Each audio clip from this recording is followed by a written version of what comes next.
Ladies and gentlemen, please be upstanding for Baroness Lady Mone, Michelle. Welcome to the show, Michelle. Hi, thanks for having me. You've got more titles than what I'm used to, so thank you for being so gracious. Oh yeah, I've got another few in the drawer as well, but you don't need to use them. Well, you can just run with Laban today from my end, just to make things nice and easy. And Michelle, I firstly wanted to extend a massive thank you for taking time out of your busy schedule to come and be a guest on the Become Your Own Superhero show. You are not the only inspiring Glaswegian in my life. Oh, really? I have my wonderful mentor, Carolyn Stenhouse, who's from your neck of the woods, and actually met you at a female business breakfast many years ago. She said she wouldn't expect you to remember, but Sorry, I don't remember, but no. maybe see your face, I might remember her. So it was a fond meeting from her point of view. So yeah, you should be very proud. The Glaswegians, give them the shout out. Yeah, thank you. Well, we are the best. Michelle, I would love for you to share your favorite story of any part of your life that you would like to share with our audience today. I've gone through an extensive background of you, and there's not enough to fit into the time we have allocated today. So I'd love for you to share your favorite one with us today, if it's okay. Okay, well, I started my business from my bedroom, and that was in 1996, and it took me 3 years to invent Ultimo. And, I since sold Ultimo 5 years ago, and I've got many other businesses now. And my government work keeps me busy as well. But right back then, I only had like £500 left to launch the bra. And I thought, how am I going to do that in one of the most prestigious department store groups in the country? That was Selfridges. And I knew that £500 would probably cost me, I would get about that in the local paper of an advert. So I had to be really creative and think outside the box. So I decided to hire 12 actors, and I dressed them all up as plastic surgeons. And I had them outside Selfridges saying, ban the Ultimo bra, don't go in there and buy it, it will put us out of a job. And that basically created, in a nutshell, £45 million of press, because all the photographers came down from all the newspapers and Sky News, everyone, what's going on? Why is Oxford Street blocked because of these surgeons? And so it's my guerrilla kind of style marketing. So I think that if you only have a small amount of cash to launch your brand or your business, then you really just need to be creative, and you need to go for it, because I had nothing to lose really. So that I just thought £500, it's worth a punt, and it worked. Do you think that triggered your love of using the media to promote all of your beautiful brands over the years for free, effectively? Yeah, absolutely. I mean, I've had an amazing relationship with the press over the years. I mean, sometimes they absolutely love me, sometimes they hate me. We just have that love-hate relationship.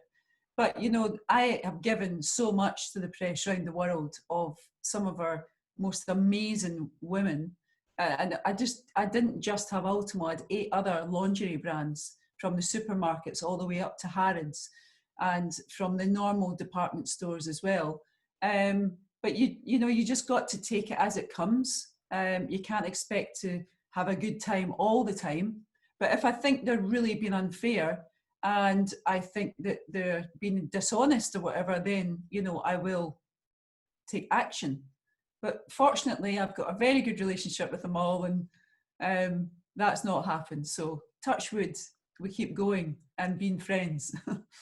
Well, it's obviously a testament to your character, and I think you seem to have become near and endeared in the UK. And I read your book in 24 hours. It didn't take me 24 hours, but I read it very quickly, and I couldn't put it down. And Okay. and there was a lot of talk about the media and a lot of those experiences. But the thing that struck me about the book is that ex-husband of yours, Michael, I think his name was. Yeah. I I developed a real loathing for the man throughout the course of the Oh, book. okay. And I think it was just because it was so beautifully written. But, and you divorced, I think 5 years ago now? I divorced in 2012, so 8 years 8 ago years now. ago. Wow. Okay. And Doug and I were getting married on 2nd of May, but unfortunately our wedding has to be postponed because of lockdown. Yeah. Uh, and we should be getting married in the next number of months, when we've got a few dates in mind that we've held the hotel and the church, the House of Lords and the band and everything. So hopefully that will all come soon. But yeah, my ex is in the past and I'd prefer not to speak about him. Yeah. Okay. Because Sure. and he is the father of my children, and I don't discuss him going forward. It's in the book. That's it. It's done.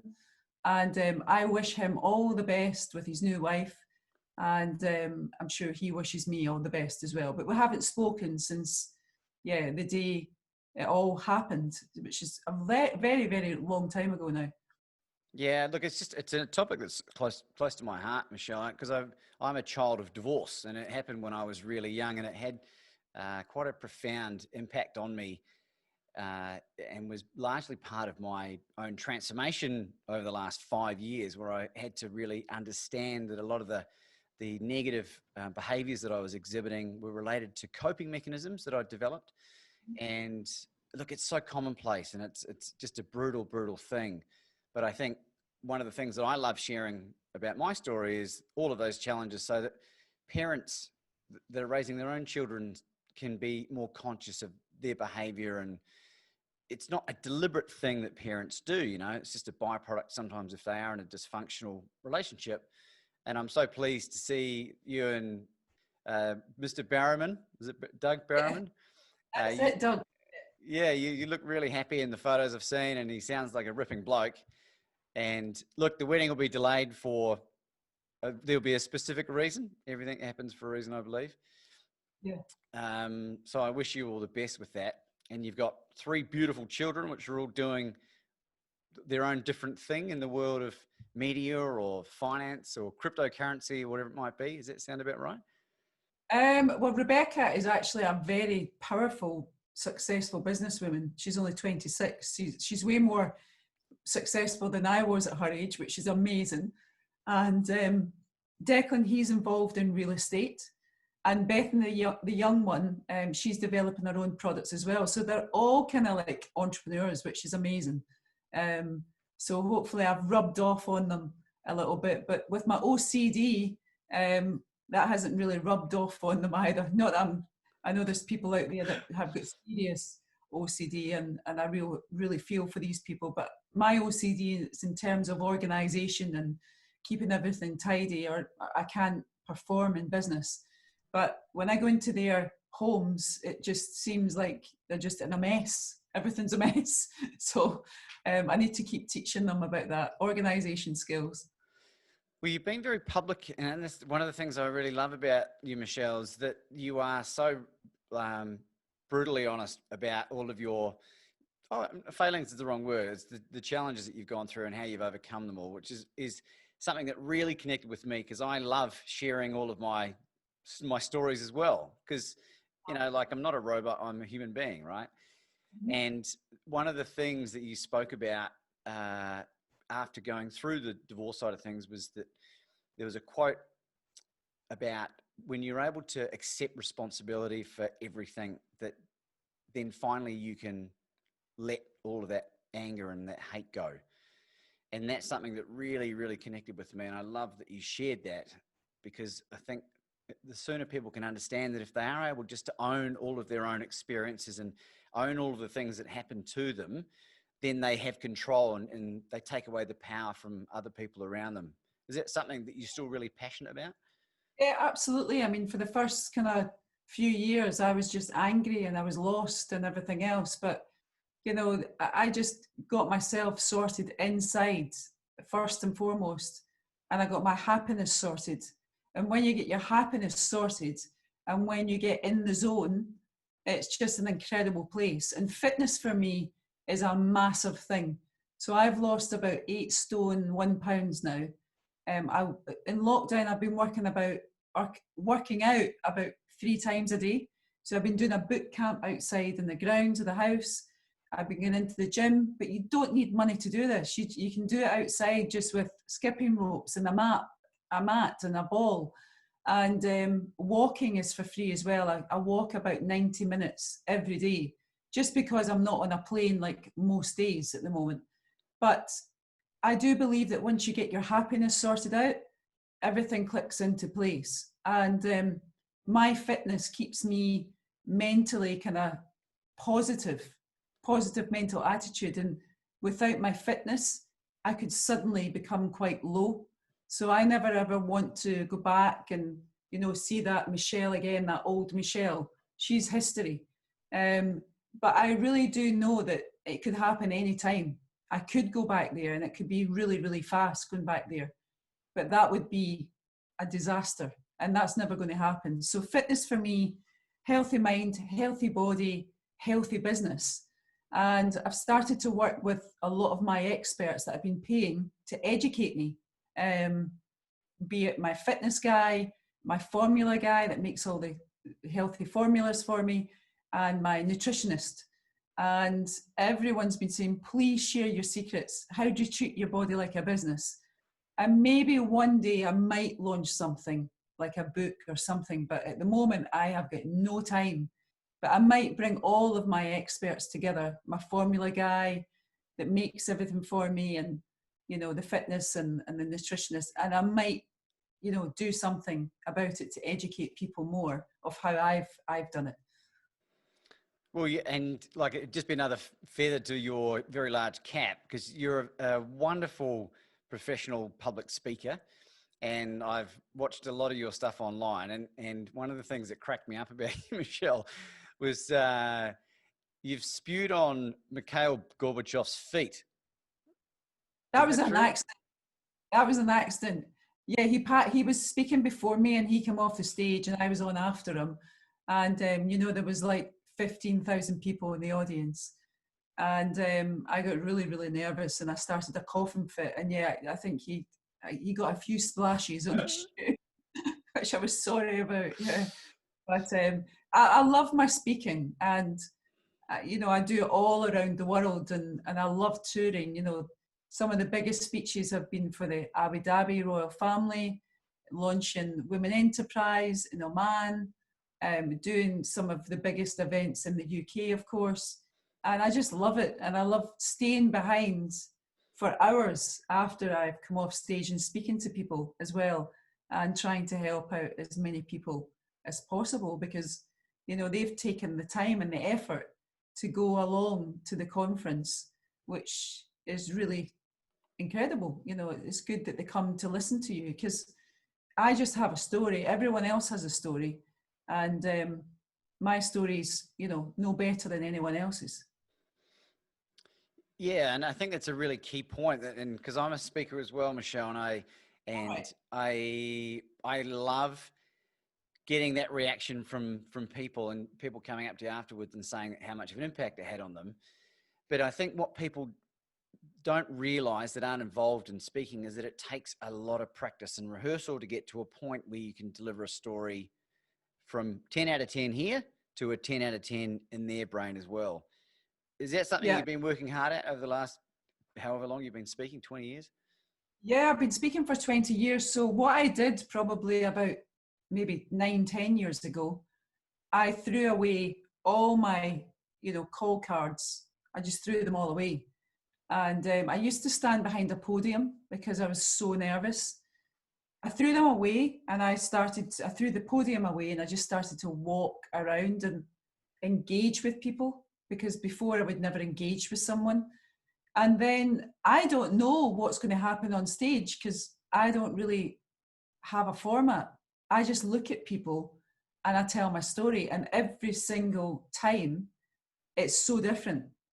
So if I see someone they're really interested in hearing more about patents and design registrations and technical and design, I'll focus more on that for a little bit. If I see that there's people out there that, are partners with their family, their husband or their sister, and they're getting quite emotional, I then touch on that for a bit longer. But I can go from, you know, building a brand Bible to building a team, building a brand around the world, getting into department stores, online, Twitter, social media. You know, I can build everything because that's what it takes to build a brand into that speech. So every single speech is never the same. And that's because I just completely do it from the heart.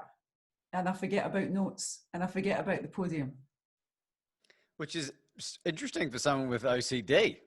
Sorry, the lectern, not a podium. A lectern, sorry. So we know what you mean. What do you think, Michelle, is the most rewarding feedback from any talk you've ever given in your career? I just think the amount of people that want to speak to me, and you can see the audience and they are laughing their heads off, because actually there's quite a lot of funny moments there that even I think, how the hell did that happen in my life?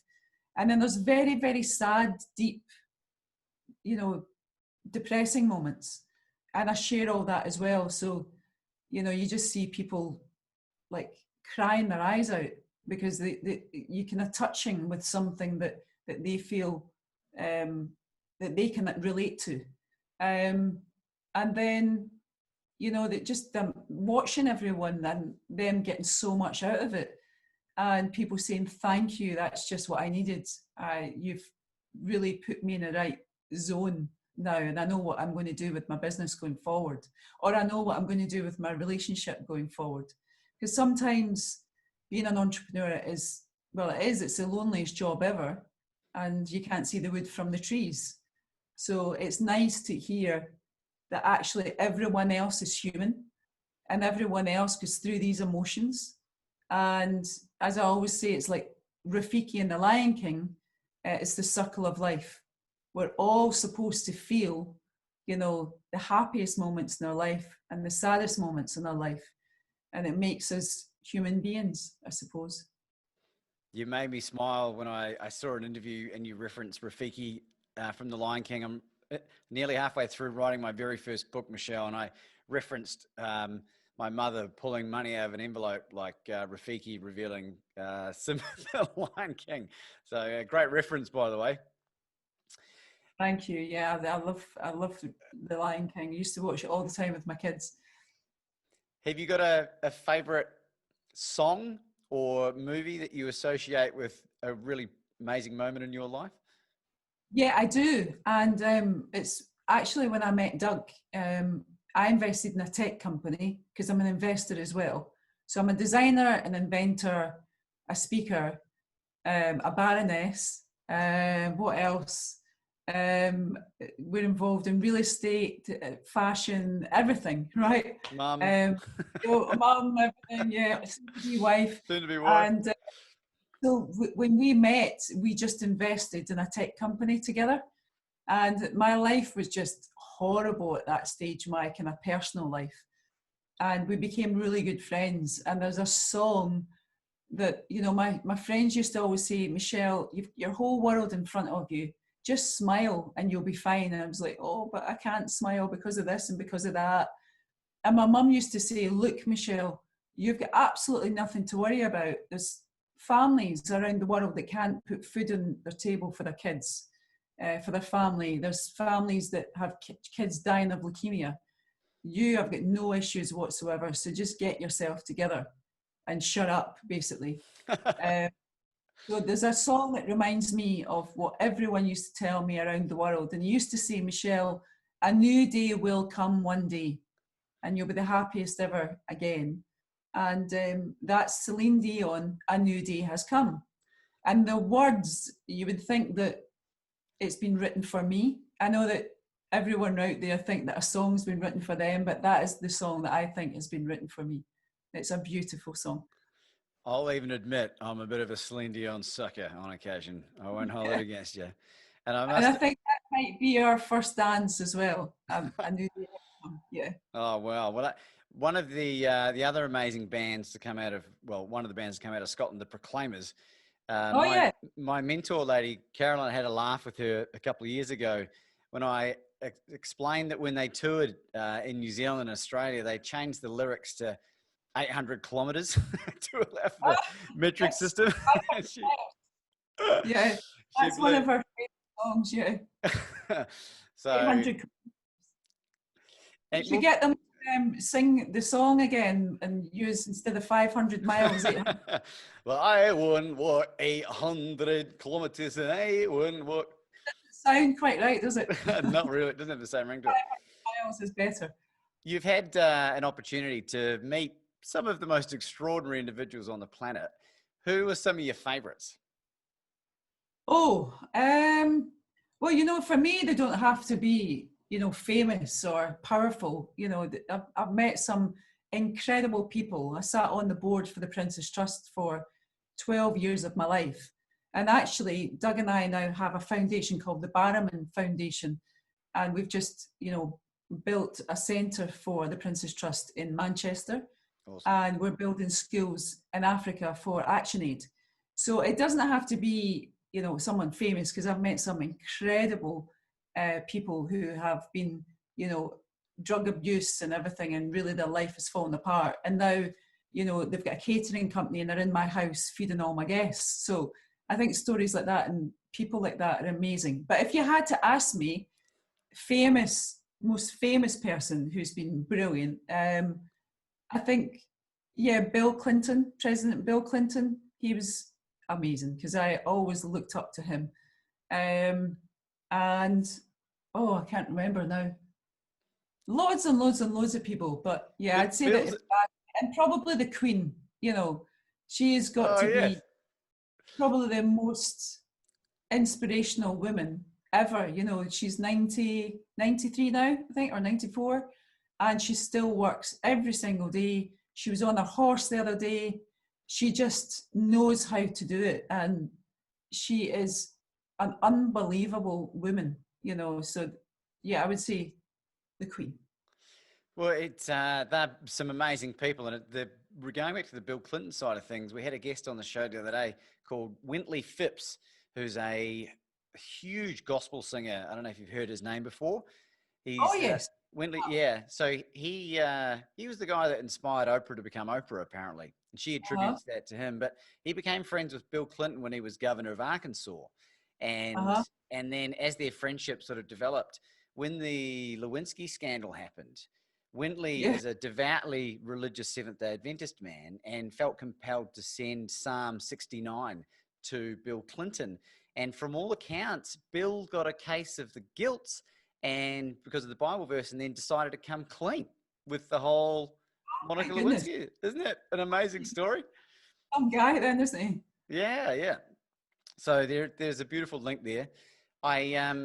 We also had on some Australian cricketers recently, and I know that there might have been a time in your life when you had some dealings here and there with the odd Australian retired cricketer.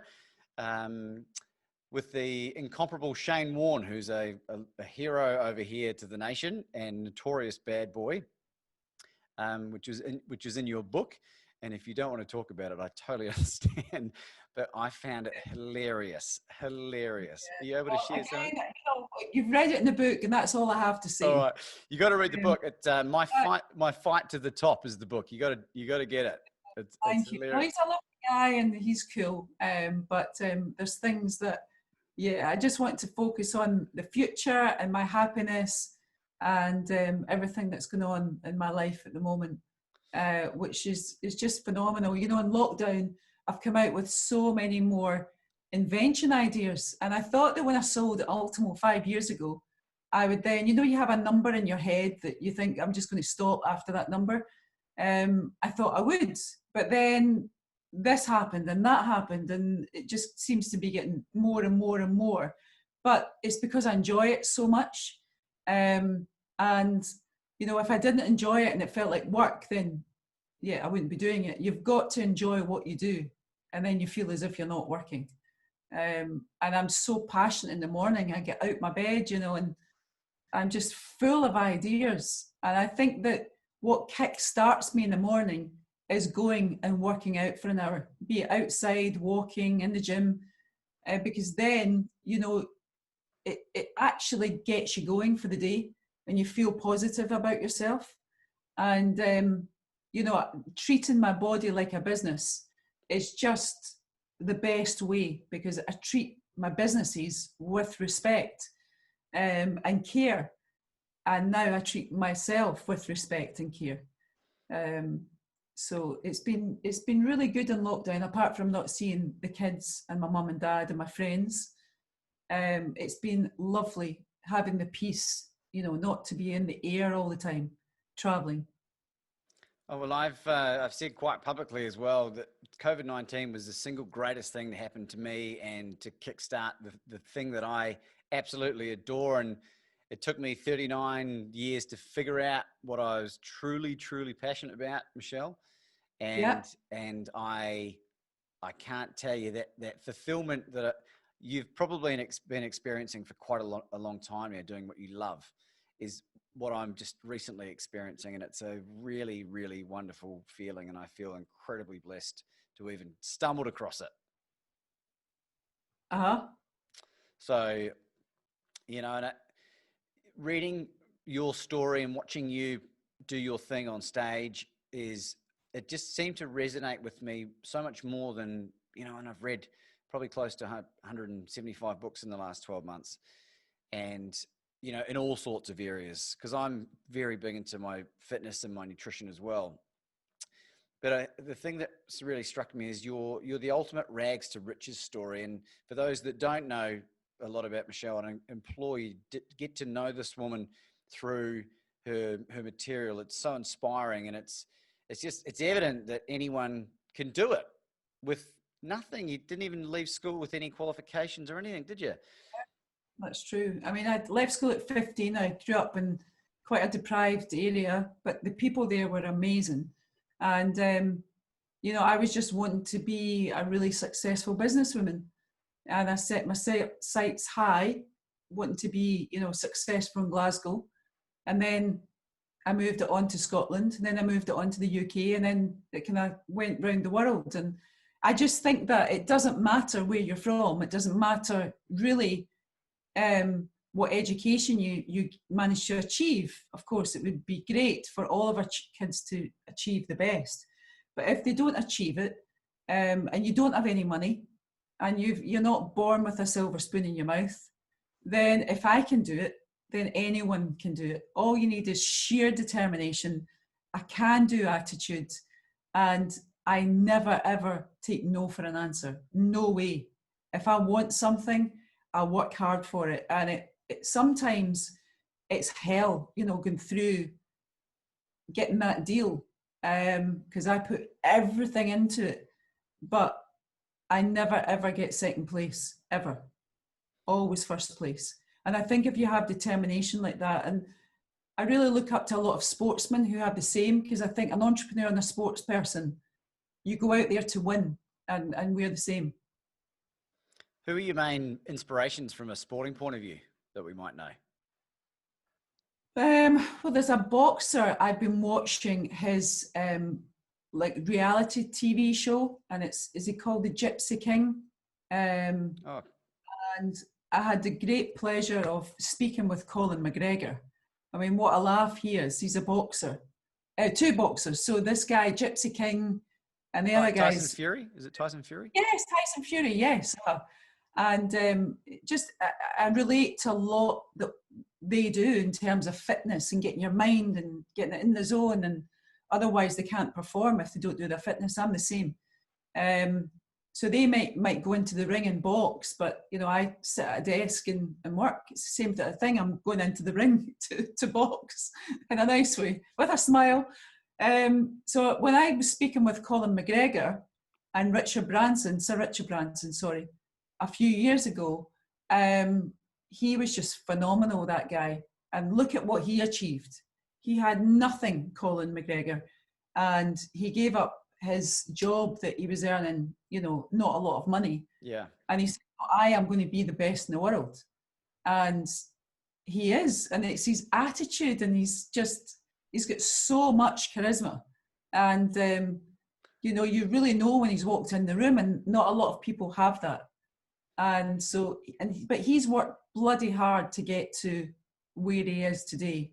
So I look up to the two of them. But there's many, many sportsmen. One of my kind of really good friends, his wife is my bridesmaid, is Sir Anthony McCoy, who's a jump jockey. And, you know, he's fallen off his horse so many times, broken so many bones, but still gets back up and goes on that horse because he's determined to win. And I suppose we're all the same. Entrepreneurs are exactly the same. I had a moment about a year and a half ago, Michelle, where I started running a lot from nothing really, and completed my very first 100-kilometer ultra marathon. And I got injured halfway through the run, and I ended up doing an IT band. It was the glute muscle gave out, and I had to limp for the last 50 kilometers or 30 miles. And it was the coldest, most miserable. Well, it took me just under 19 hours to complete the run. Oh my goodness. But when I completed it, I unlocked something in my brain about it destroyed limiting beliefs for me. And so I now believe that I can do anything. And I reckon you'd make a great candidate for an ultra runner. Have you ever thought about doing anything like that? Well, I've been doing 10Ks for lots of charities, but 10K, to be honest with you, I am exhausted. I would need to put a lot more training into it. But yeah, I love doing some 10Ks because you're giving something back as well. And that's what an entrepreneur should do. You know, work hard, play hard, but every day give something back. But doing what you did, I doubt it. Well, I'm not saying no, but I'm not sure if I would want to do it. If I wanted to do it, I would do it, but it doesn't really turn me on, to be honest. So I don't think I'll do it. No, I think I'll just stick to my 10K. Yeah. Well, you're doing great things, and from that generosity point of view, Michelle, have you found that like the more that you've been giving, and it doesn't have to be money, because you mentor, I think at one point you referenced about 100 people that you're mentoring. Yeah. In the work that you're doing. So that giving back, do you find that that's magnified by a factor of more than what you're dishing out significantly? Yeah, I love to help out as many people as I possibly can. So I do my speaking events, which is a separate business on its own.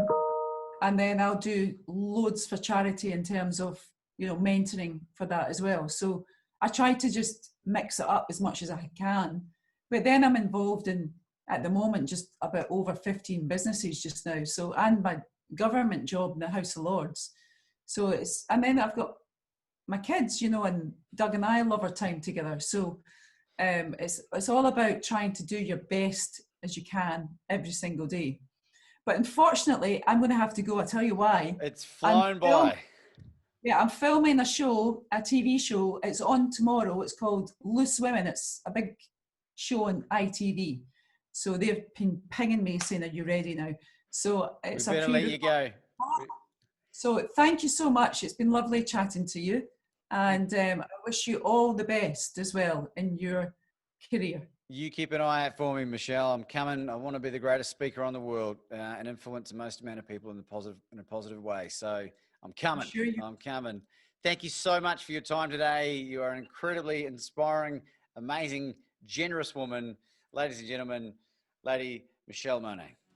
Thank you. Bye-bye.